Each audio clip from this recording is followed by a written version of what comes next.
Hello guys! Hey! Welcome back to my channel. I'm Jackie. If you don't know already, I don't know why you wouldn't know because you're clicking on my video. Anyways, I'm finally free from all my stored videos, like as in the ones that I filmed during school but didn't have the time to finish because I was in school. So this is my official first video being free from school, partially because now there's this stupid SAT class going on that I don't even want to take, but that's another topic. I might share my experience with the SAT class someday, but I don't feel like it today. That's too much negativity for me. Yes, but I technically do have other stored videos on this camera. Like now I'm transitioning to this Sony ZV-1, and on my first few days of getting this camera I did film some stuff, but I thought it might not be interesting enough to be shared on YouTube. I'll think about it sometime. Perhaps I'll upload those even before this video gets uploaded, so who knows. Anyways, I digress. Today we're going to, as you can probably see from the title, I'm going to try to criticize every book I've read in the past year. I started picking up reading last year, around this time, like during the summer. I started with the Selection series, which is not a bad start, but now looking back on it, it's... Yes, I'll go into it when I pick it out from this stack of mushroom cards. I wrote the name of the books on them, and I'm just gonna pick at random. Oh, and I swear that I haven't written any script prior, so this is all my candid, straightforward, and honest opinion about every single book. Now with these cards, I'm gonna shuffle them. I actually didn't read that much. I think I tend to overthink about the text, and I like to analyze every single text. So that's why I read so slowly. Also because I tend to get sleepy whenever I read, to be honest. But that doesn't mean that I don't like reading, but just the fact that it comes in the text form. So the first one. It's The Great Gatsby! Yes, guess what? I did include that in the stack because I thought even though it's read as an assignment for Hamlet, it's still worth being mentioned. School readings count as reading. Serious with that, because so many people dismiss school readings as like assignments and therefore they don't come out of your genuine heart that you want to read. Even though it's true, I still think that I put in the effort of reading, so I need to congratulate myself about that. So The Great Gatsby. Trying to criticize it. Damn, I can't. Because I love this book. Oh, I probably have to bring this out, the guest. I'm really struggling here. How about guys? Okay, I hate that it's so perfect I can't find a thing to criticize it about. Next! Aristotle and Dante discover the stars of the universe. Is there dust on my hair? Yes, there is. From the book. I hate that the chapters are so short that like they're meant to be short, but it's not really my type. I feel like the sentences are oversimplified that a middle schooler can write it. No offense to the authors though. Seriously, I mean no offense to any of the authors here, just my personal opinion and for the sake of entertainment. Also, another thing I don't like about Aristotle and Dante except for its format is because of its format, so it's like partially related, it could not, like so many of the plots could not be expanded. Like I hope that Gina and Susie's roles could have been expanded, like they are Aries friends in school, but they just never appear, like for the third time or something. And, like Eric keeps on talking about feeling lonely, but he obviously had friends in school, which are Gina and Susie, so why didn't the author bring them up again? Also, I feel like the author should have discussed more about Dante's association with his Mexican identity, because at the beginning, the author did mention that Dante is like half Mexican, but he didn't feel Mexican enough because of his white skin or something. Yet towards the latter half, this part was just eaten out of the window. Like, it's so interesting to see an adolescent trying to figure out his identity. Yeah, towards the end, it's just non-existent. The House in the Cerulean Sea. I hate that we didn't get any hints and like inklings about the lesbian couple. Oh shit, am I spoiling? that were to appear towards the latter half of the book. Like, I knew nothing about it. I couldn't have predicted it. It just kind of popped up, and I thought, like, perhaps the plot was planted, but like there's no way the reader could figure it out, and therefore like the surprise is a surprise, but it was just sort of like forcefully implemented. But otherwise, I love the book. Next, the Song of the Song of Achilles. I fall victim for its perpetual theft of my heart because it's such a beautiful book. I sobbed. I hate being so vulnerable in front of a book, but it's so great. Go read it. Circe. What a coincidence. Wait. I hate that I cannot hate the book. I hate to think that I can never write so well. Under the Whispering Door. I actually just read it a few weeks ago. Finished reading it a few weeks ago. It was a giant book.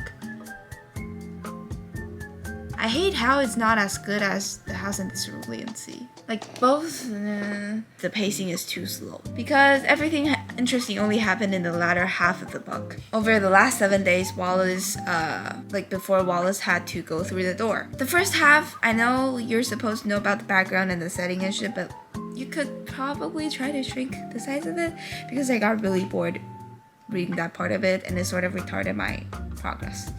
Also, another thing with Under the Whispering Door, and probably the reason why it's not as good as The House in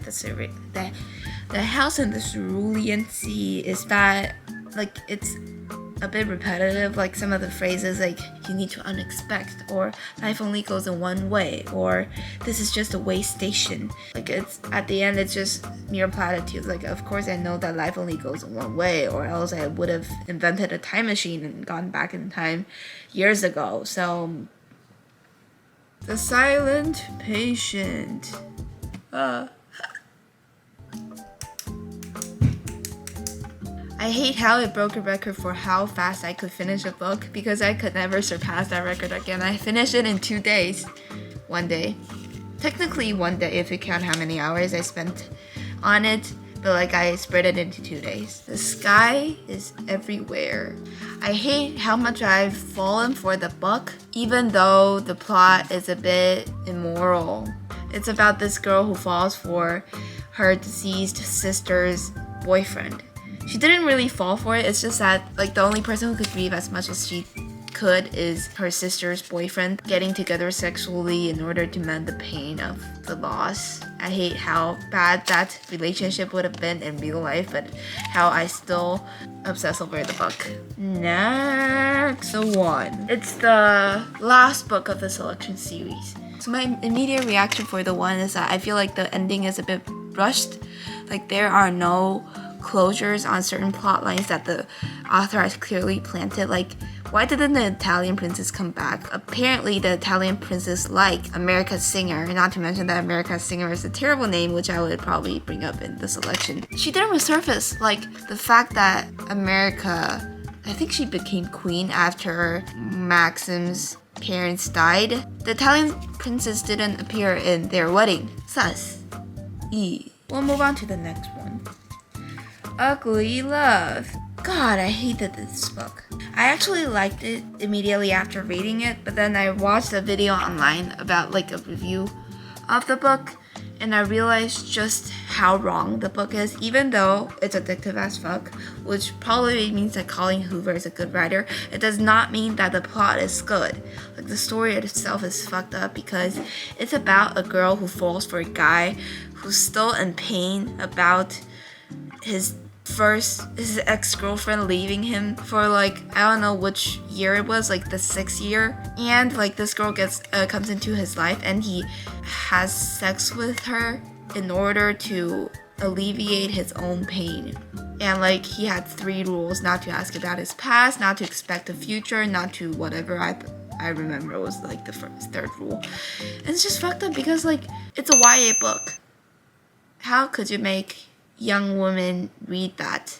That's so antonym of empowering to their own esteem. Like, wouldn't they grow up thinking that, oh, we don't deserve men who love us, we could only choose men who are physically attractive to us and have sex with them, not expecting anything in return? Like, it's not healthy. You know? Also, there's too many sex scenes, so I hate that. But I should have read the trigger warning to be first, so that's not the author's fault. The Seven Husbands of Evelyn Hugo. This book, at this point you can probably see the trend that I read TikTok famous books. But I did try, I have been trying to buy books out of my own genuine curiosity, like Calendar by hMmMm. Apparently I haven't started reading it, but I will soon.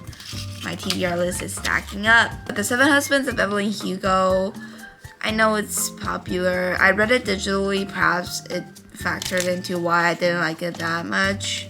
I just think that the book is bland. I feel like expanding too much on it would make me controversial, but there's too much focus on, what's the journalist's name again? Monica's life. There probably is a subtle connection to Evelyn's life, but I don't feel like it's that evident for me to, it's not evident enough for me to make the connection.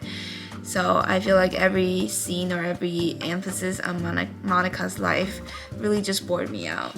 Call Me By Your Name. I feel like it's just an erotica. I know, I knew that there would be sex scenes going into this book, but I didn't expect that much of subtle hints at sexual attraction and horniness, and the fact that they just bluntly use the term cock. Yes. Plus the sentences are too long. It's not my type. Yeah, I'm really hard to entertain. I don't like short sentences, but I also don't like long ones, so. The Elite. It's the second book to the Selection series, and guess what? I also hated it. I hated it more than the one and more than the Selection. I remember it being super long. I think the entire book only spanned over 6 months, but somehow it could take up a book.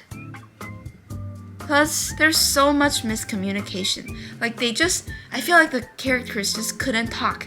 They're being stuck in a palace for months, yet they couldn't even talk out a few conflicts and misunderstandings. And, the constant struggle for Maxon to choose between Chris and America was because America couldn't say I love you to Maxon.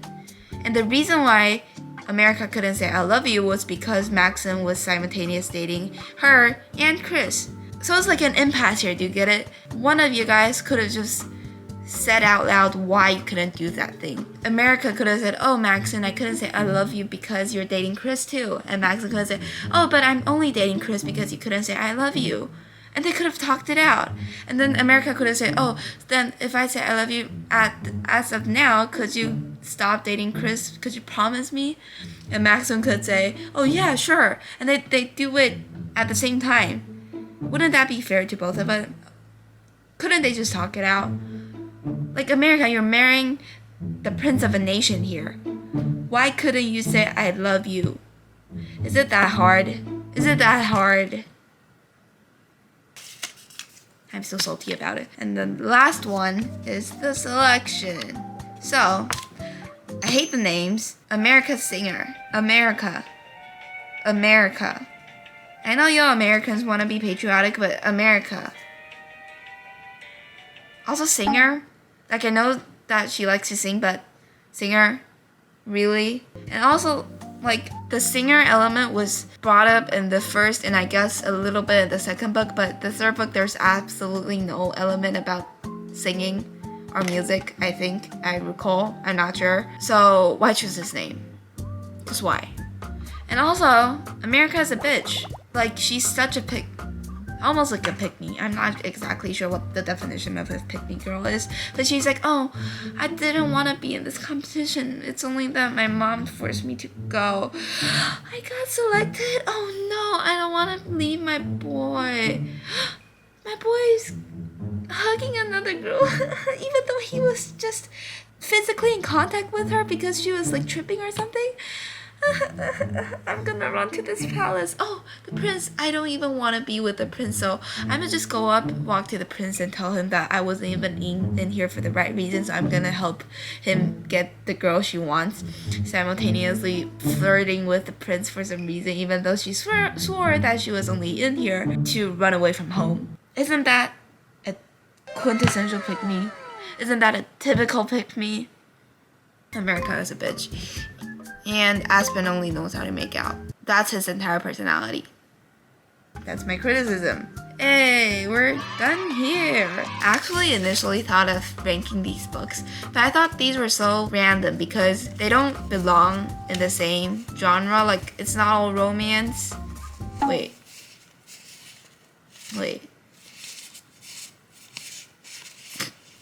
I think they're all romances. Oh wait, The Silent Patient is not a romance. But other than that, yes, you can comment below about your thoughts of these books if you have read them before. I feel like a lot of these hyped up books had not been heavily criticized online because so many people are worried about getting into trouble. So if you relate to these criticisms, feel free to comment below. Bye!